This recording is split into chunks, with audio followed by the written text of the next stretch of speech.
Selamat malam, jumpa lagi dengan Arkan TV. Pada kesempatan ini, kita akan menceritakan sebuah misteri pendaki tanpa kepala di Gunung Sumbing. Sebelum lanjut ke cerita, seperti biasa tekan tombol subscribe dan bunyikan loncengnya agar kalian tidak ketinggalan jika ada cerita baru dari channel ini.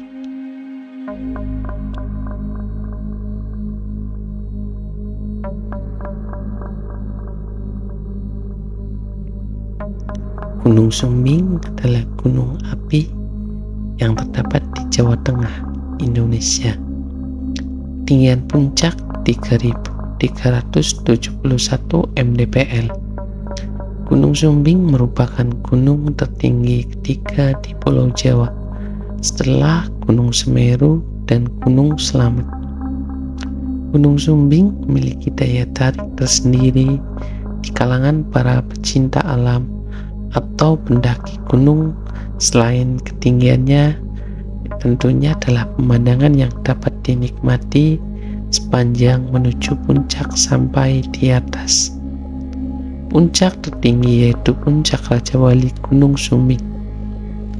Gunung Sumbing juga berjajar dengan Gunung Sindoro, di mana tentunya sangat memikat mata adalah kisah pendakianku di Gunung Sumbing. Pendakianku di Gunung Sumbing, lebih tepatnya tanggal 2 bulan Februari tahun 2018. Dalam pendakian Gunung Sumbing, saya memilih jalur pendakian base camp Gunung Sumbing via Garung. Kenapa pos Garung?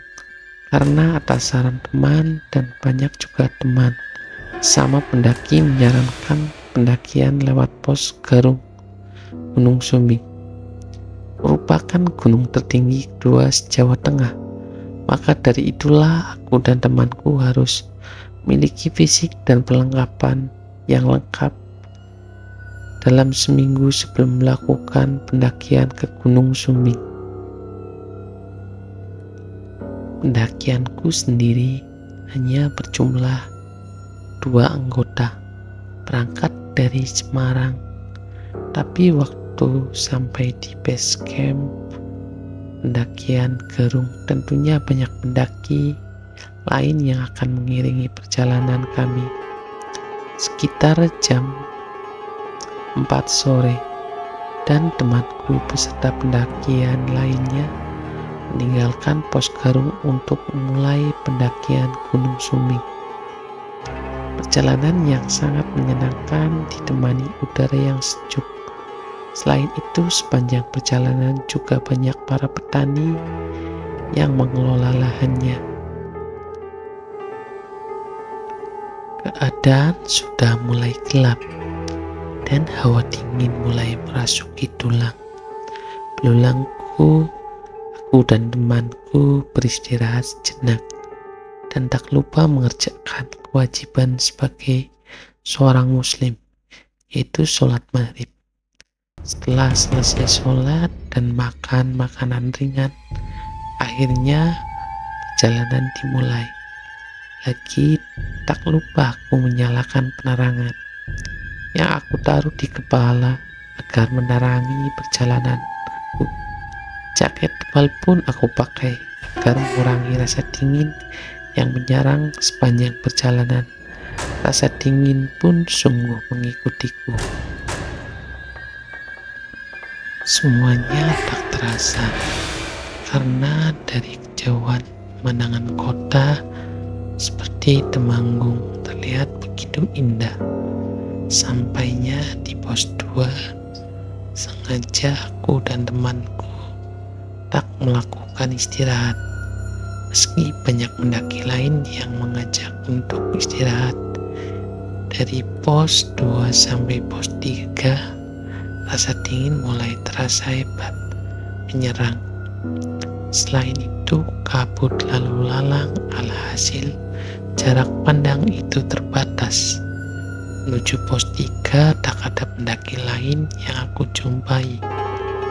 Alhasil aku dan satu temanku mempercepat langkah kaki agar segera sampai di pos 3.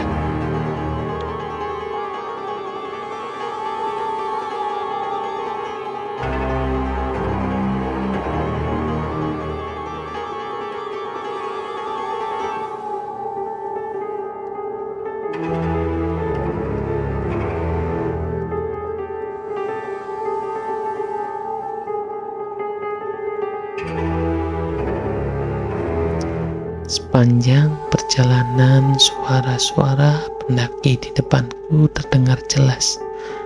Tapi saat aku kejar, ada pendaki yang aku jumpai dari belakang juga terdengar ramai.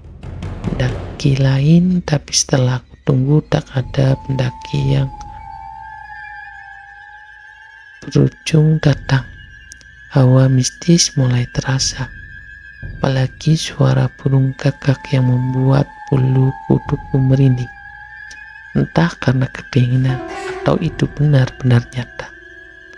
Aku dan temanku melihat sosok bola api yang terbang melintas persis di atas kepala. Kalau di tempatku itu biasa disebut dengan panas pati. Aku bersama temanku pun bergegas melangkah jatuh bangun di tengah kegelapan. Apalagi senter teman mati. Alhasil cuma senterku saja yang menyala.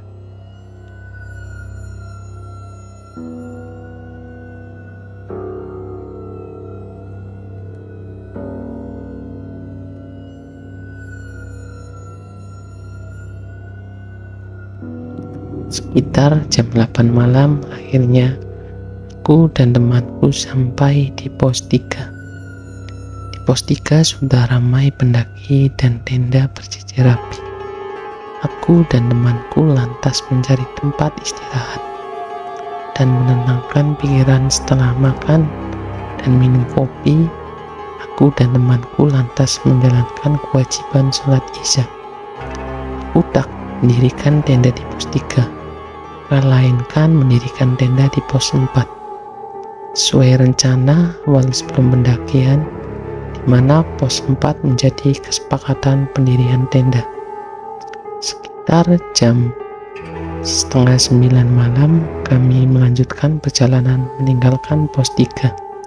Dalam perjalanan tersebut tak ada halangan-halangan yang berarti karena banyak teman pendaki lain bersama kami menuju pos 4. Sekitar jam 9 malam akhirnya kami sampai di pos 4. Sampainya di pos 4, aku dan temanku segera mendirikan tenda dan memasak air. Jam 10 malam, aku dan temanku masuk dalam tenda untuk tidur. Karena rencananya jam 4 pagi, kami akan summit attack menuju puncak Raja Wali.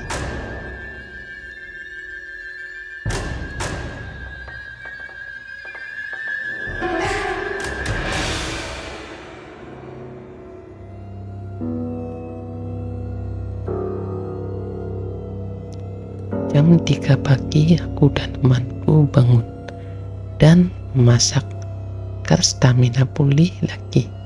Dan tepat pada pukul jam 4 pagi akhirnya aku dan temanku melanjutkan perjalanan menuju puncak Raja Wali. Suasana ramai para pendaki menuju puncak. Baru saja berjalan kira-kira 30 menitan kami diterjang badai dan kabut tebal.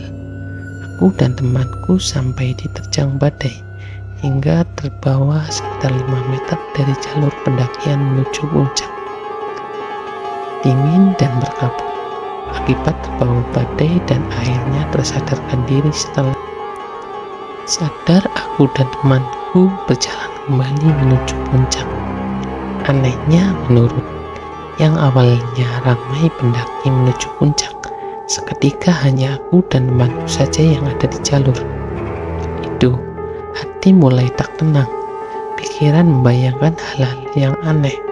Jujur saat itu aku teramat takut karena cuma aku dan temanku yang menuju puncak Gunung Sumbing. Meski demikian kami tak turun ke pos 4, melainkan melanjutkan tetap perjalanan. Dari kejauhan terlihat dua pendaki lain yang berjalan. Aku mencoba dan memanggil dan menyenter, tapi senter kami tak begitu jelas karena tebalnya kabut. Tiba-tiba hampir dekat dan aku melihatnya secara langsung. Dua pendaki itu terjun bebas ke jurang. Aku dan temanku sempat berteriak, tapi tak ada sautan dari pendaki lain. Aku sempat menyenter jurang itu dan amat dalam. Aku dan temanku dalam ketakutan yang luar biasa. Akhirnya kami lari secepat mungkin yang kami bisa. Kami terperosok dalam semak-semak yang tidak begitu dalam. Aku dan temanku sulit bangun karena semak-semak yang begitu rimbun. Saat itulah kami melihat tak terlalu jauh, kira-kira 10 meter. Dan begitu jelas, ada seorang pendaki berpakaian lengkap, membawa carrier, tetapi tanpa kepala. Kebetulan senterku menuju persis ke arah pendaki tersebut, tanpa kepala. Jujur aku dan temanku ketakutan. Ayat-ayat suci kami lantunkan sebisanya dalam keadaan terperosok dalam semak-semak. Setelah kejadian itu kira-kira 20 menitan, akhirnya kami melihat rombongan pendaki lain dan kami meminta tolong. Aku dan temanku akhirnya berjalan di depan pendaki lain yang menuju puncak. Sekitar jam 6:30 pagi, aku dan temanku beserta para pendaki lain sampai ke puncak Raja Wali, Gunung Sumbing. Suasana ramai dan matahari mulai terbit. Sekitar jam 9 pagi, aku temanku turun dari puncak Raja Wali. Dalam perjalanan turun kami melihat jurang yang dimana dua pendaki terjun bebas. Kami lihat tidak ada pendaki yang di jurang. Sampainya di pos 4 kira-kira jam 10. Kami bongkar tenda, lihat pemandangan dan Gunung Sindoro berdiri begitu gagahnya. Tepat pukul jam 2 siang kami sampai di base camp Garung. Kami istirahat di salah satu tempat makan penduduk. Aku sempat bercerita kepada pemilik warung atas kejadian yang aku alami dan temanku alami. Kata pemilik warung, tak cuma aku saja yang mengalami itu, melainkan banyak juga pendaki yang pernah mengalaminya. Selain itu, pemilik warung juga berkata, dulu memang ada pendaki yang jasadnya ditemukan tanpa kepala karena dimangsa binatang buas, dan ada pula pendaki yang terjatuh dari jurang. Mendengar penjelasan pemilik warung tersebut, aku dan temanku hanya bisa mengucap syukur alhamdulillah bisa selamat. Jadi begitulah pengalaman horor ketika mendaki Gunung Sumbing via Garung. Percaya tidak percaya kembali ke pribadi masing-masing. Buat kalian yang punya cerita menarik atau pengalaman horor, sampai jumpa di video kami selanjutnya. Salam lestari.